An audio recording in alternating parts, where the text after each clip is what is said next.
Months ago, my oldest daughter comes out of her room, looks at my youngest daughter and says, "Why are you wearing that?" Which is against the rules in our house. Yes, we have an explicit list of rules in our house, and judgmental why questions, no judgmental why questions, is on the list. Why? Because judgmental why questions aren't questions or curiosity at all. They're just nastiness and criticism in the disguise of a question. So I am a therapist and relationship coach, so all of this might be making more sense now that you know that. So if I didn't have those explicit list of rules, I might say something like, "Hey, that's not nice," or "Hey, that's not okay." And if that works in your household to change behavior and you're not saying that over and over and over again, then you can just next reel, move through the internet. You don't need this.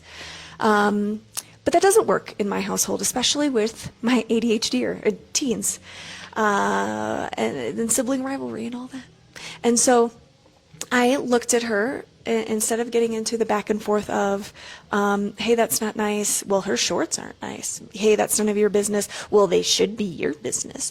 Go to your room." "I'm not going to marry that." Instead of doing that, all I had to say, because our rules in our household are associated with a certain number of habit builder cards.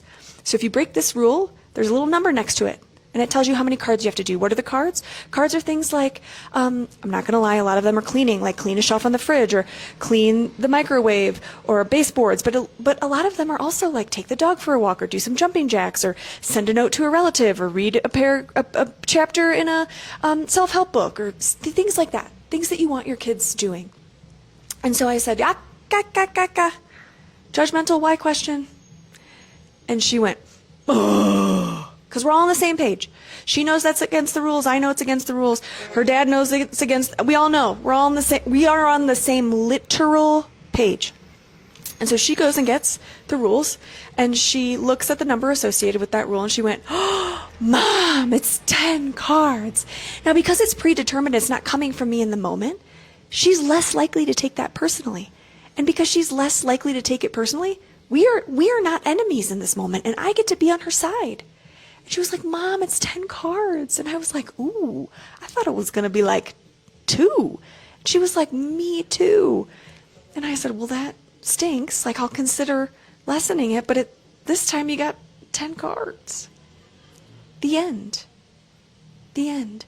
And why did none of us know how many cards it was worth? Because you start using the system, and because everybody's on the same page and it's associated with immediate consequences that are always the same, that don't turn into a dramatic back and forth, you don't need it after a while. Like, we barely reach for it.